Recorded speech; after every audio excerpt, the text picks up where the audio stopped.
अल्हम्दुलिल्लाहि रब्बिल आलमीन वस्सलातु वस्सलामु अला सय्यिदिल अंबियाइ वल मुरसलीन अम्मा बअद फ़अऊज़ु बिल्लाहि मिनश शैतानिर रजीम बिस्मिल्लाहिर रहमानिर रहीम। सभिनी दोस्तन के मुझे तरफा अस्सलामु अलैकुम व रहमतुल्लाहि व बरकातुहू। उम्मीद है तो सभी दोस्त खुश ठीक ठाक होंदा।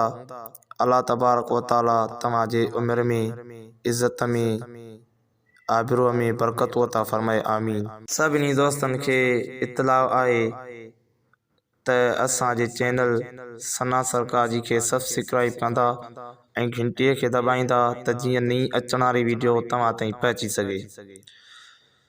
जियां त कुरान पाक पढ़ण जो केतिरियूं ई फज़ीलतूं आहिनि।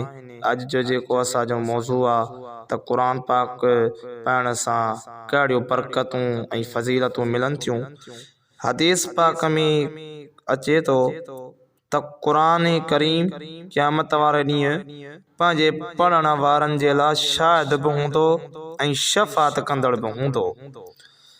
सही मुस्लिम में अबू उमामा खां रिवायत आहे रसूल अकरम सल्लल्लाहु तआला अलैहि वसल्लम जन इरशाद फरमायो इक़राउल कुरान फ़इन्नहु याती यौमल क़ियामह शफ़ीअन वली अस्हाबिही। कुरान पढ़ो छो त कुरान पंहिंजे साथियुनि जे लाइ क़यामत वारे ॾींहुं शफ़ाअत कंदड़ हूंदो।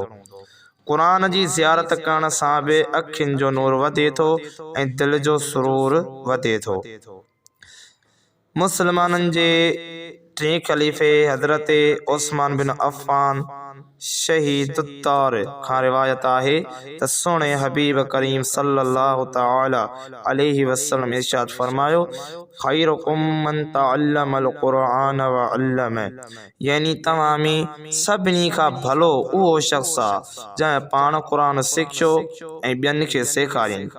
त इन हदीस मां साबित थियो त सभ खां पहिरीं त असां जेकॾहिं कुरान पाण पढ़ंदासीं उन खां पोइ असां पढ़ाईंदासीं त सभिनी खां वधीक जेको भलो शख़्स आहे जेको सुठो शख़्स आहे त उहो आहे जेको कुरान पाण पढ़े बि ऐं ॿियनि खे पढ़ाए बि। त कुरान करीम जूं एतिरियूं फज़ीलतूं आहिनि एतिरियूं बरकतूं आहिनि। असांखे बि खपे त कुरान करीम पढ़ूं पाण बि पढ़ूं पंहिंजे बच्चनि खे बि पढ़ायूं। इंशा अल्लाह तबारक व तआला इन जूं बरकतूं असांखे दुनिया में बि मिलंदियूं त आख़िरत में बि ज़रूर मिलंदियूं। सल्लू अलल हबीब सल्लल्लाहु तआला अला मुहम्मद सल्लल्लाहु तआला।